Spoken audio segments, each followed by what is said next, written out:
안녕하세요. 오늘도 사연살롱을 찾아주셔서 감사합니다. 전업주부에서 지금은 어엿한 사업체의 사장이 된 여성이에요. 사람 팔자 모르는 거라고 저도 30이 넘어 제 인생이 이렇게 피게 될 줄은 몰랐어요. 그래서 길고 짧은 거는 대봐야 안다고들 하나 봐요. 저는 그리 내세울 것 없는 평범한 가정에서 자랐어요. 부지런하게 살아오신 부모님 덕분에 생활이 궁색했던 건 아니지만 학자금 대출 없이는 대학 공부를 하기 힘든 형편이었어요. 그래서 일찍부터 경제관념 하나는 제대로 익히고 살아왔죠. 20살까지는 부모님 도움으로 살아왔다고 해도 이후부터는 제 힘으로 살아야 한다는 생각을 일찍부터 갖게 되었으니까요. 그건 제 남편도 마찬가지였어요. 남편은 3남 중 둘째였는데 어릴 때 형이 일찍 세상을 떠난 후로 줄곧 마지노릇을 하고 살았거든요. 형의 빈자리를 채우기 위해 부모님께 투정 한 번 안 하고 자랐다고 하더군요. 그래서 그런지 남편은 늘 가족에 대한 책임감에 눌려 사는 것 같았어요. 우리 부부가 처음 만난 건 제가 입사를 하고 2년이 조금 넘은 시점이었어요. 제 첫 사수였던 당시 대리님이 자기 대학 동창을 소개시켜 주셨는데 그 상대남이 바로 남편이었거든요. 내 동기라서 그러는 게 아니라 정말 괜찮은 놈이야. 지민 씨랑 성향도 비슷해서 말도 잘 통할걸? 말씀은 감사하지만 전 아직 누굴 만날 생각이 없어서요. 더군다나 같은 회사 사람은 좀... 우리 회사가 사내 연애 금지하는 데도 아닌데 무슨 걱정이야. 나도 우리 와이프랑 사내 연애해서 결혼했잖아. 걱정 말고 편하게 한번 만나봐. 잘 안 돼도 부서도 다른데 뭐 어때? 마주칠 일도 없을 텐데. 그렇게 사수의 손에 이끌려 약속 장소로 나가게 되었어요. 남편의 첫인상은 썩 괜찮았어요. 나이에 비해 점잖고 인상도 좋았거든요. 남편도 제가 싫지는 않은 모양이었어요. 하지만 결과적으로 소개팅은 잘 되지 않았어요. 당시에 우리 둘 다 연애나 결혼에는 생각이 없었거든요. 그래서 첫 만남 이후 따로 연락도 하지 않았어요. 다행히도 부서가 달라서 사무실 층이 달랐던 탓에 사내에서 얼굴을 마주칠 일도 거의 없었죠. 하지만 만나게 될 사람은 어떻게든 만나게 된다고 1년 뒤 뜻밖의 상황에 남편과 조우하게 되었지 뭐예요. 그것도 제가 아주 난처한 순간의 말이에요. 그날은 하필 늦잠을 자서 급하게 택시를 타고 회사까지 왔는데 세상에 지갑을 두고 왔지 뭐예요. 택시기사는 바쁜데 귀찮게 됐다고 투덜대고 딱히 부를 사람도 없어서 난감한 차에 마침 출근 중인 남편이 보였어요. 창피함도 무릅쓰고 일단 남편을 불러 택시비를 빌렸어요. 1년 만에 이런 식으로 다시 보게 되다니 정말 창피해서 쥐구멍이라도 숨고 싶은 심정이었죠. 다음날 출근하자마자 남편네 부서로 찾아가 택시비를 건넸더니 대뜸 이러더라고요. 택시비 대신 내 부탁 좀 들어줄래요? 부탁이라고 하길래 전 그냥 간단한 심부름 같은 걸 생각했는데 글쎄. 네? 여자친구 행세를 해달라고요? 저희 부모님이 자꾸 선을 보라고 하셔서요. 대충 여자가 있다고 둘러댔는데도 막무가내시잖아요. 사귀는 여자 얼굴이라도 봐야 되겠다고 하셔서 부탁 좀 드릴게요. 솔직히 고작 택시비 15,000원 빌리고 가짜 애인 노릇을 한다는 건 말이 안 되는 일이었어요.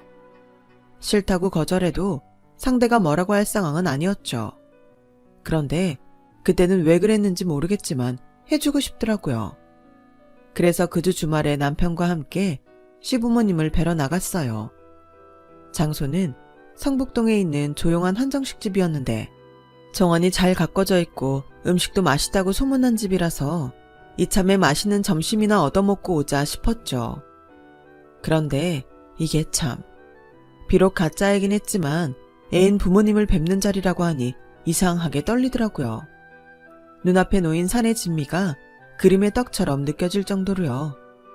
시부모님은 제 머리끝부터 발끝까지 샅샅이 훑어보는 것 같았어요. 당신들 며느리감으로 손색이 없는지 가늠하셨을 테죠. 그 모습에 남편은 저보다 더 민망해하며 자기 부모님한테 눈치를 주더군요. 두 분이 그렇게 빤히 보시니까 이 사람이 밥을 못 먹잖아요. 사람 밥 좀 먹게 그만들 하세요. 그리고는 제 손을 꼭 잡아주며 신경 쓰지 말고 천천히 먹으라고 다정히 말해주었어요. 그때 남편의 표정은 정말 다정해서 저도 모르게 순간 이 남자가 정말 내 애인이라면 좋겠다는 생각을 하게 됐어요. 식사를 하는 내내 어머님은 언제 식을 올릴 거냐며 결혼 압박을 하셨고, 아버님도 만만치 않게 이세 얘기까지 꺼내시며 마치 당장이라도 저를 며느리로 맞아들일 준비가 된 것처럼 말씀하셨어요. 인상도 마음에 들고 참한 게 내 마음에 쏙 드는구나. 그래, 우리 성민이랑은 1년 넘게 사귀고 있다고? 1년 사귀었으면 연애도 충분히 했으니 바로 식을 올려도 되지 않겠니? 아우, 이도 참. 아직 상견례도 안 했는데 벌써 식을 올려요. 아가, 네 시아버지가 성격이 급해서 그러니 이해해 다오. 그래도 말이다. 이왕이면 30 전에 애를 낳는 게 좋지 않겠니? 젊을 때 낳아야 산모 몸에도 무리가 덜 가고 애 키우는데 덜 힘들거든. 어머머, 내가 주책이지? 아직 성민이가 청혼도 안 한 모양인데. 두 분은 쿵짝을 맞춰가며 결혼을 닥달하셨고, 그 바람에 저도 남편도 얼굴이 벌개져서는 밥이 입으로 들어가는지 코로 들어가는지 모를 정도였어요. 식사를 마치고 시부모님이 돌아가시자 남편이 어쩔 줄 몰라 하며 몇 번이나 사과했어요. 지민씨, 정말 미안해요. 많이 불편했죠? 원래 저런 분들이 아니신데 오늘따라 유난히 결혼 압박을 하시네요. 내가 대신 사과드릴게요. 처음 소개팅을 하던 때와 달리 제 앞에서 쩔쩔매는 남편을 보니 괜히 장난기가 발동했어요. 그래서 뾰로통한 표정으로 이렇게 말했죠. 그렇게 미안하면 앞으로 한 달간 점심 사세요. 그럼 용서해 드릴게요. 그저 장난처럼 한 말이 빌미가 돼서 우리는 그 후 한 달간 점심을 같이 먹었어요. 그렇다고 매일 남편한테 점심을 얻어먹은 건 아니고 종종 제가 도시락을 싸가서 회사 근처 공원에 함께 앉아 먹기도 했어요. 그런데 신기한 건 젊은 남녀가 한 달 내내 둘이서 점심을 같이 먹다 보니 없던 정도 쌓이더라고요. 남편은 원래 자기 꿈이 항공기 조종사였다는 것과 정년퇴직 후에는 아내와 함께 배낭을 메고 세계 여행을 떠나고 싶다는 등 그동안 남들한테 하지 못했던 얘기들을 제게 들려주었어요.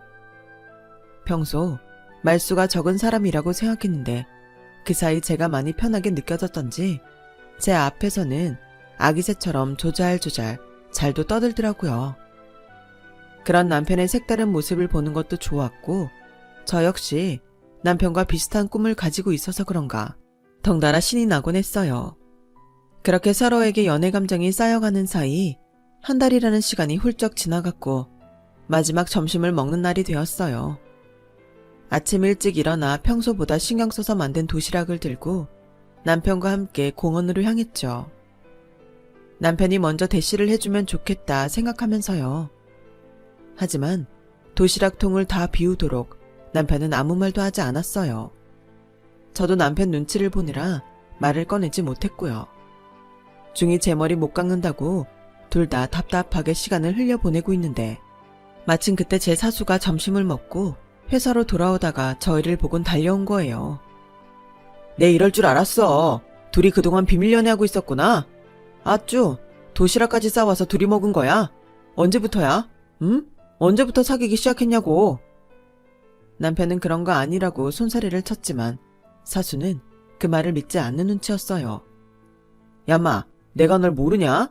넌 아닌 사람한테는 여지도 안 주는 놈이잖아. 같이 점심시간에 공원까지 나와서 도시락까지 까먹어 놓곤 아무 사이 아니라고. 그리고 여자가 마음에 없는 남자한테 도시락 싸다 주는 거 봤냐? 이게 어디서 오리발이야.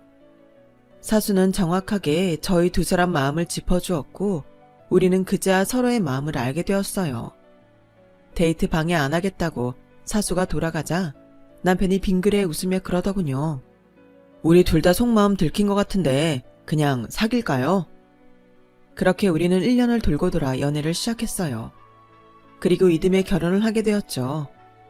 이미 사귀기 전부터 시부모님께는 결혼 허락을 받은 터라 저희 부모님한테 허락을 받고는 바로 결혼식 준비에 나섰어요. 저나 남편이나 실속 팔아서 따로 스튜디오 사진은 찍지 않고 정말 필요한 것만 간소하게 준비해서 식을 올렸죠. 이렇게 아낀 돈으로 나중에 남편과 배낭을 메고 세계 여행을 할 생각으로요.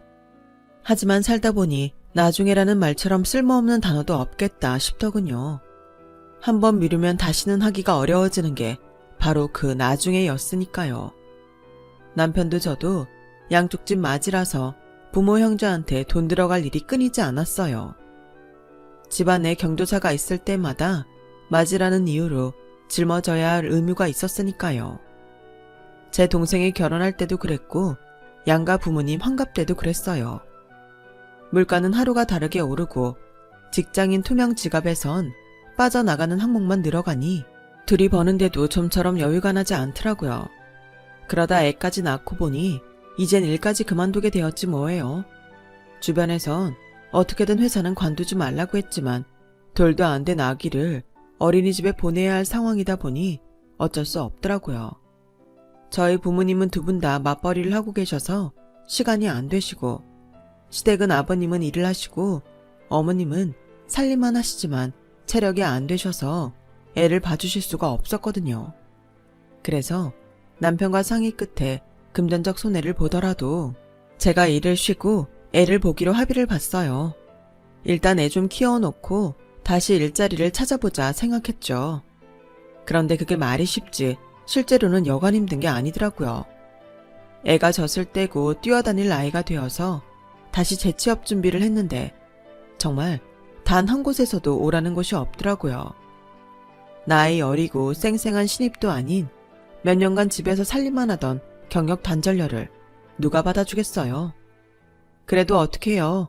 들어갈 돈은 많고 남편 혼자 벌어서는 생활이 힘드니 파트 알바라도 뛰면서 가게에 보탬이 되는 수밖에요.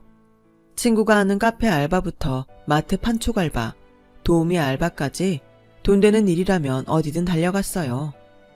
처음 마트에서 판촉 알바를 할 때는 혹시라도 나를 알아보는 사람이 있으면 어쩌나 창피해서 얼굴을 가리기에 급급했는데 같이 일하는 아주머니들과 어울리며 사는 얘기를 하다 보니 그래도 내 한 몸 움직여서 먹고 살 수 있는 것도 복이구나 하는 생각이 들더라고요. 그래서 그때부터는 창피한 것도 뭐고 없이 불러주는 곳이면 어디든 달려가게 되었어요.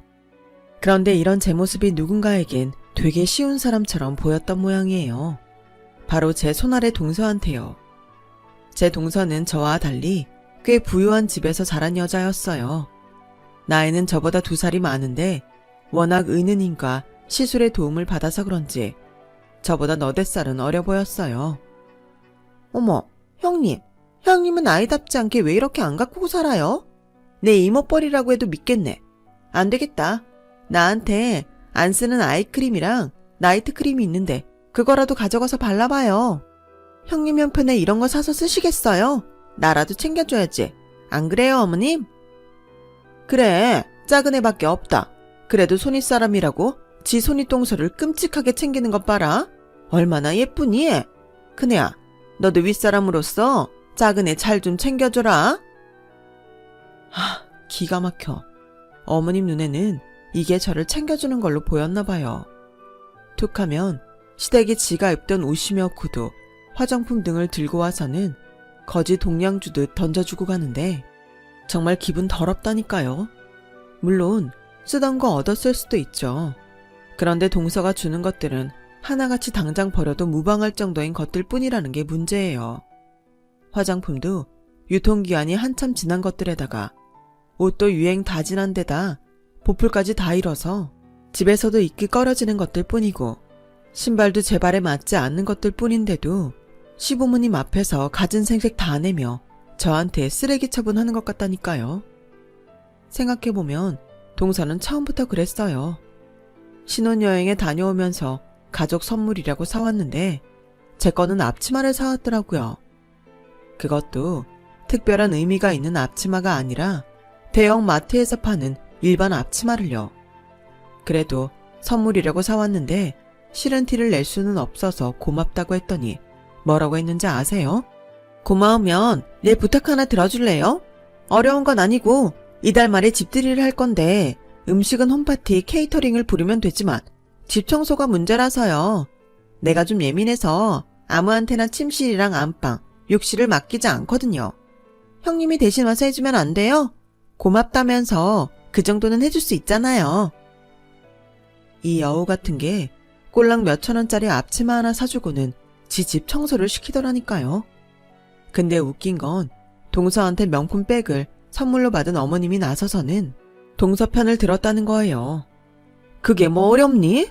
안 그러니 큰애야. 남도 아니고 동서지간에 그깟 청소 좀 못해줘? 직장도 그만두고 집에서 빤빤히 노는 애가 그깟 거 못한다고 하면 안 되지? 그 자리에서 거절했다가는 저만 속 좁은 사람이 될 판이었어요. 그래서 마지못해 알겠다고 대답했죠. 그날을 시작으로 동서는 툭 하면 어머님을 앞세워 제게 이를 떠밀거나 저를 부려먹기 일쑤였어요. 그럼에도 찍소리 못하고 당하기만 했던 건 제가 금전적으로 동서만큼 시대게 하지 못하는 것 때문이었어요. 동서는 있는 집 자식답게 쌤씨미가 좋아서 툭 하면 어머님을 모시고 백화점에 가서 고가의 화장품이며 구두, 옷 등을 턱턱 사 안기곤 했지만 저는 1,000원짜리 몇 장 가지고도 벌벌 떠는 처지였으니까요. 처음 시집을 왔을 때는 누구보다 저를 아끼셨던 어머님이었지만 돈 앞에서는 가족이고 뭐고 없더라고요. 그저 누가 나한테 득이 되는지 그게 더 중요한 것 같았어요. 딱 하나, 동서가 저보다 못한 게 있다면 그건 바로 아이였어요. 동서는 시집 온 지 2년이 넘도록 임신이 안 돼서 아이 얘기가 나오면 정색을 하곤 했거든요. 그런데 얼마 전에 동서가 임신을 하면서 그마저도 채우게 되었죠. 동서가 임신했다는 소식에 동서 친정에서는 아파트까지 넓은 평수인 45평으로 옮겨주었어요. 애 키우려면 30평대는 좁다나요? 20평대에 살면서 애까지 키우는 저로서는 부러울 따름이었죠. 한편으로는 시댁 눈치도 보였고요. 특히 남편한테요. 그래서 잠자리에서 남편을 떠봤어요. 여보, 당신도 처가덕 보고 싶지?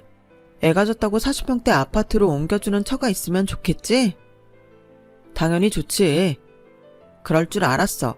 그러게 돈 있는 집 딸 만나서 결혼하지 왜 나랑 결혼했어? 괜히 심통을 내면서 팩 토라지자 남편이 그러더라고요. 그러는 당신은 왜 나랑 결혼했는데? 애초에 돈 있는 남자 만나서 40평대 아파트에 살았으면 됐잖아. 마찬가지야. 그러니까 괜히 남의 집 일에 신경 쓰지 마. 담담한 남편의 말에 그렇게 고마울 수가 없었어요.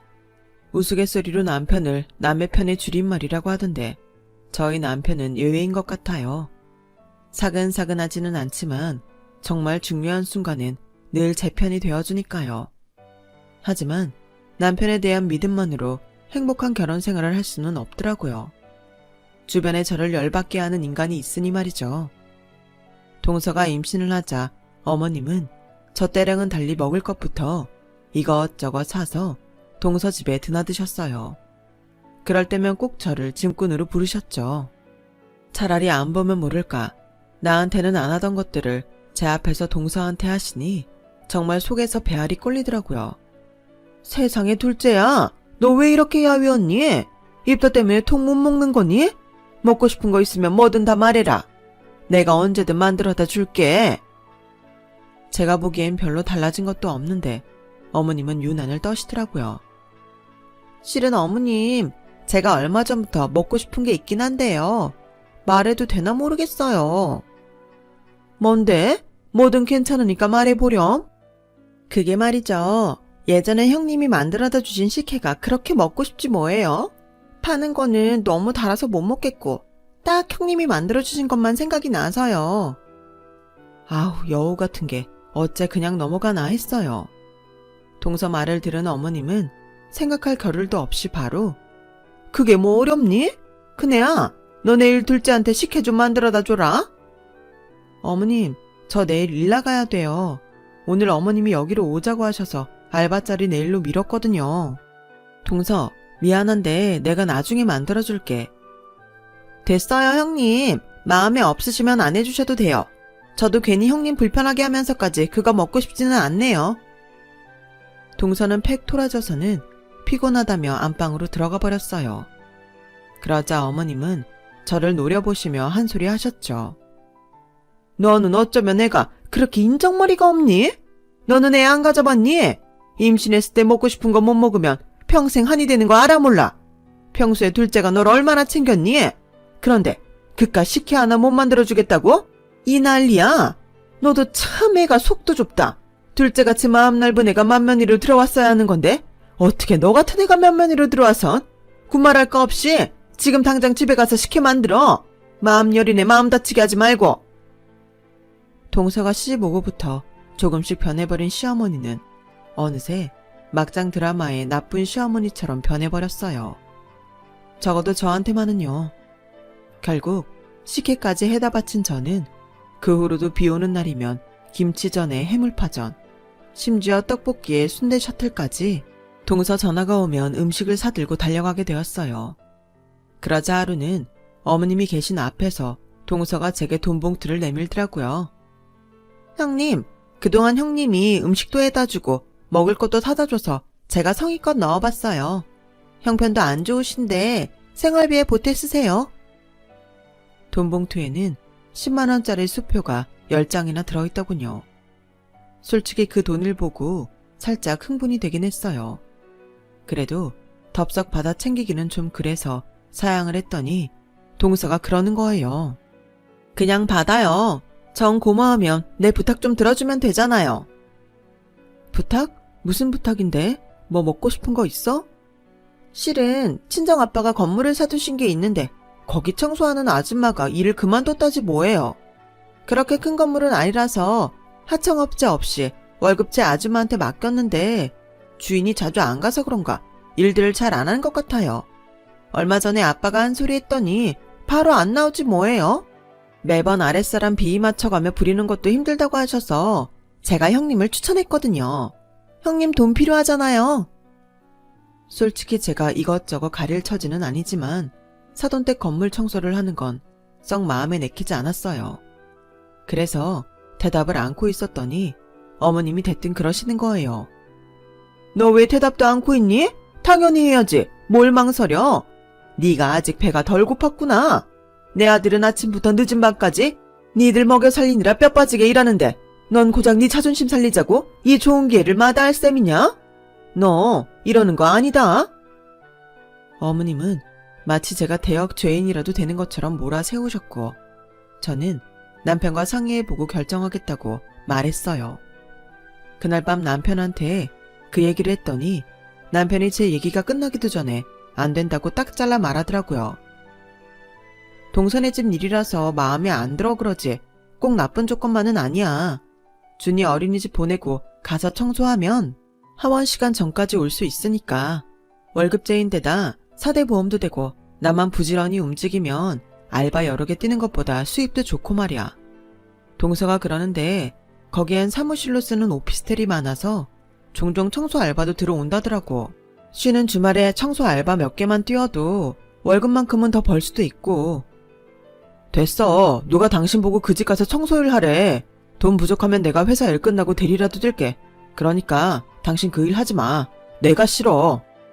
만약 그때 남편이 선뜻 일하라 했다면 아마 저는 그 일을 안 했을 거예요. 하지만 내 남편이 누구보다 저를 위하는 걸 알았기에 남편을 설득해 동선의 건물 청소를 시작했어요. 6층 건물을 혼자 청소하려니 힘이 들긴 하더라고요. 거기다 돈 욕심에 주말 알바까지 했더니 처음 한 달은 새벽에 눈뜨기가 겁날 정도로 온몸이 으스러지듯 아프고 힘들었어요. 하지만 시간이 지나면서 청소하는 요령도 생기고 통장에 쌓여가는 돈을 보니 피로가 싹 가시더라고요. 그런데 얼마 뒤 옆 건물 사장님이 찾아오셔선 자기네 건물도 좀 맡아서 청소해줄 수 있냐고 묻더라고요. 자주는 아니고 일주일에 한 번 와서 쓸고 물걸레질 정도만 해주면 된다고요. 그렇게 시작한 건물 청소 일은 입소문을 타고 저 혼자 하기 힘들 정도로 일이 밀려들었고 그 일을 감당하기 위해 주변에 일자리를 구하는 엄마들을 모아서 본격적으로 청소업체 일을 시작했어요. 건물 청소는 물론 이사 들고 나는 오피스텔 청소, 가정집 청소까지 영역을 넓혀가며 일을 하다 보니 직원 수도 늘고 수입도 꽤 늘어갔어요. 그렇게 3년을 미친 듯이 달려들어 사업차를 꾸려 나갔더니 이제는 어엿한 청소업체 대표가 되었지 뭐예요. 처음엔 제가 일하는 걸 말리던 남편도 제가 한 달에 벌어들이는 수입이 억 단위가 넘자 저보고 황금알을 낳는 오리라며 무척 좋아하더군요. 상황이 이렇게 되자 그동안 동서편에 서서 저를 괴롭히던 시어머니도 은근히 저한테 다가오기 시작했어요. 그런데 말이죠. 내가 정말 힘들 때 도와준 선인도 못 잊지만 저를 괴롭힌 악인도 잊을 수 없잖아요. 따지고 보면 저희 시어머니는 후자에 속하는 사람인데 제가 곱게 받아들일 수는 없죠. 얘 첫째야, 너 요즘 돈벌이가 좋다던데 버는 것도 좋지만 쓰면서 살아야 하는 거 아니니? 그게 무슨 말씀이세요? 저 돈 잘 쓰고 살아요. 지난달에 우리 그이 수입차로 바꿔준 거 모르세요? 지난주에는 아버님 낚싯대도 명품으로 새로 바꿔드렸고요. 얘, 내 거는 안 해줬잖아. 돈을 그렇게 버는 애가 시애미한테는 양말 한 켤레도 안 해줘놓곤 뭘 다 했다고 생색이야. 아, 그것 때문에 그러시는 거예요? 그런 거라면 해드려야죠. 다음날 저는 시장에 들러 한 켤레에 1,000원짜리 양말을 10,000원어치 사다가 어머님께 드렸어요. 그랬더니 버럭 소리를 치시며 양말을 집어 던지더라고요. 너 지금 시애미 가지고 장난치니? 내가 양말도 안 사줬다고 했더니 양말을 사다 디밀어? 너 돈 좀 번다고 눈에 뵈는 게 없는 모양이구나. 아니요. 제가 왜 눈에 뵈는 게 없겠어요. 돈을 버니까 그동안 안 보이던 것들도 더 잘 보이는걸요. 어머님, 그동안 동서한테 용돈 받고 선물 받으시면서 저한테 어떻게 하셨어요? 돈 있는 둘째 며느리한텐 간도 쓸개도 다 빼다 주실 것 같이 구셔놓고 저한테는 왜 당당하게 돈 내놓으라 소리를 치시냐고요. 저한테도 똑같이 발발 기셔야죠. 안 그래요? 저요, 그동안 어머님 대신해서 동서한테 음식 만들어다 바치고 청소해주고 심부름하고 살았잖아요. 재주는 제가 부리고 돈은 어머님이 챙기고 말이죠. 그래서 말인데요, 어머님. 저는 제가 어머니께 해드릴 수 있는 거 그때 다 해드렸기 때문에 더는 안 해드릴 생각이에요. 그러니까 저한테 와서 이래라 저래라 하지 마시고 둘째 며느리한테 가서 구걸하세요. 아셨어요? 저는 어머님이 던진 양말을 집어들고 시댁을 나왔어요. 그 일이 있고 얼마 뒤 아버님 생신이라서 다들 시댁에 모였어요. 밥을 먹고 차를 마시려는데 동서가 지난번에 어머님과 저 사이에 있었던 일을 꺼내더라고요. 가족들 앞에서 저를 나쁜 년으로 몰아세우려는 거였죠. 어머님도 동서 옆에 찰싹 붙어서는 제게 당한 서러움을 토로하셨어요. 그랬더니 가만히 듣고 있던 제 남편이 그러는 거예요. 어머니, 이런 걸 두고 자업자득이라고 하는 겁니다. 어머님이 그동안 재수씨 편에 서서 제 아내 괴롭히셨잖아요. 어른이면 어른답게 못된 짓 하는 둘째 며느리를 꾸짖어도 모자랄 판에 같이 동조해서 큰 며느리한테 못할 짓 해놓으시군. 이제 와서 서운하게 했다고 따지시면 안 되죠. 그리고 재수씨, 언제까지 중간에서 여우짓하고 살 겁니까? 재수씨 하나 때문에 온 집안이 갈라지는 거 안 보여요? 지금까지 인생을 어떻게 살아왔는지 모르겠지만 인사과에서 10년 넘게 일해온 제 눈에는 재수씨가 어떤 사람인지 다 보입니다. 그러니까 허튼 짓 그만하세요. 그가 몰라서 눈 감아준 거 아니니까요. 평소 큰소리 한번 안 내던 남편이 어머님과 동서를 차례로 혼내자 아버님도 시동생도 제 남편 눈치를 보기 바빴어요. 하지만 누구 하나 나서서 어머님과 동서 편을 들어주는 사람이 없었죠.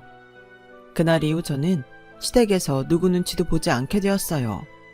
어머님도 동서도 제 남편 눈치 보느라 찍소리도 못하거든요. 게다가 저에게는 여차하면 등 뒤에 숨을 수 있는 든든한 제 남편이 있어서 겁도 안 나니까요. 30이 훌쩍 넘은 나이에 평생 내 편인 남편을 발견하고 내 자식한테 부끄럽지 않은 엄마로 살 수 있어서 저는 요즘 구름 위를 걷는 기분이랍니다. 지금의 행복을 잃지 않도록 앞으로도 열심히 살아갈 생각입니다. 여러분도 항상 건강하고 행복하세요. 지금까지 제 이야기를 들어주셔서 감사합니다. 여러분, 사연 댓글에 응원과 현명한 좀 부탁드려요.